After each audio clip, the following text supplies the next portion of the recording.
for Dabo. Hello, everyone. Thank you, Phyllis. I want to thank Phyllis and everyone else for being here and for organizing this. I want to thank my good friend Joanne Ariola and all my elected officials, Stacey Feffermato, Jennifer Rajkumar, all the other, for working together with our constituents. I want to thank you all, because we are in the complaint department. Joanne and I, we are in the complaint department, and we heard it. But the fight's not over. No. You know, this was a site that was considered months ago and declined. And now it came back. And guess what?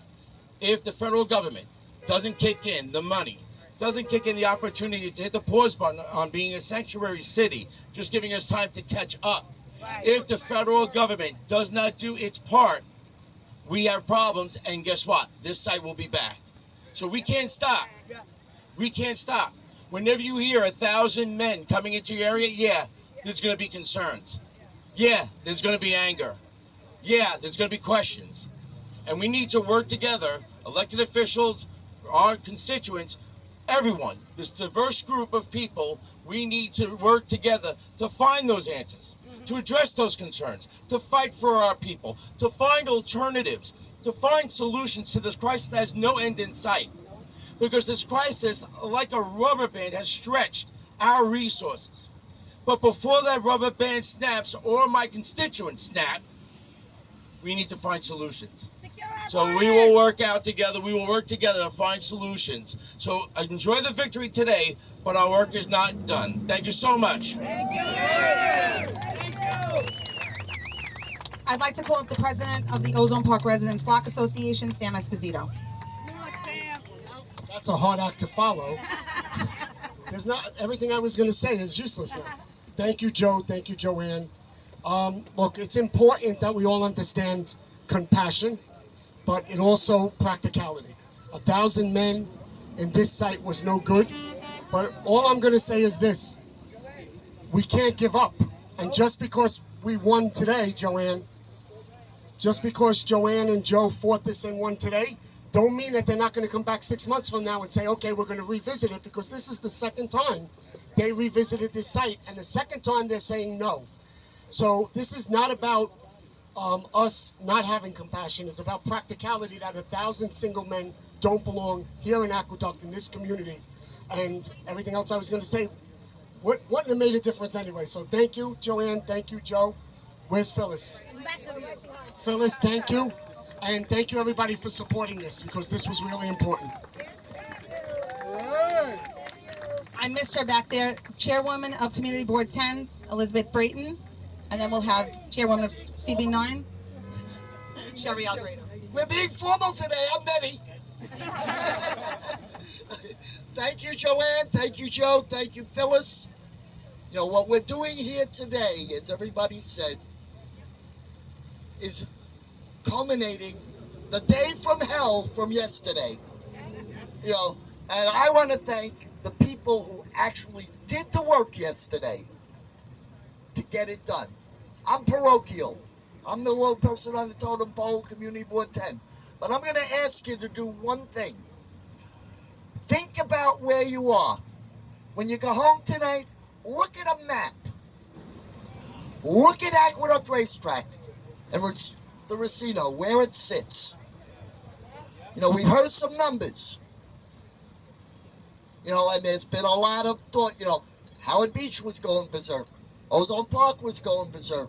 South Ozone Park's going berserk. Richmond Hill's going. Look at where it is. Every single community in this region touches on that facility. We heard numbers about population. Between Atlantic Avenue and Jamaica Bay, from the Brooklyn line to the Van Wyck, there are 178,000 people in about 57,000 homes. Think about that. Think about what the facility can hold and what our community can hold. We all heard, you know, you just got to roam around Facebook a little, talk to your neighbors. We all heard about the issues that we all understand, the panhandling, the people on the street. Street homelessness and that part of the problem is one aspect. What helped us to kill this yesterday, so that you can hear the good news today, is that we made the policy points on what it means that that facility across the street is there. Get plane noise. Helicopter. Anybody want to know how many helicopter complaints there have been this year? 7,000. Right, Joe? And that facility across the street sends $25 million a month to the coffers of New York State. My point to Kathy Hochul, made by our legislators, do you want to get rid of $25 million a month coming in? Yeah, it goes to the lottery. But that money going to the lottery means, and goes to education, means that there's $25 million less got to come out of other money in the state. We don't have a choice in paying our taxes. We do have a choice as to whether we gamble or not. And that facility across the street, according to all reports, is New York State's single highest taxpayer. If you take the money that they send annually to the state, it's the single highest taxpayer. That hotel that's in there, which by the way can't have homeless in it, thank you, is the Hyatt chain's single most highest moneymaker. It is 100% full with tourism. Tourism is a major industry in this city.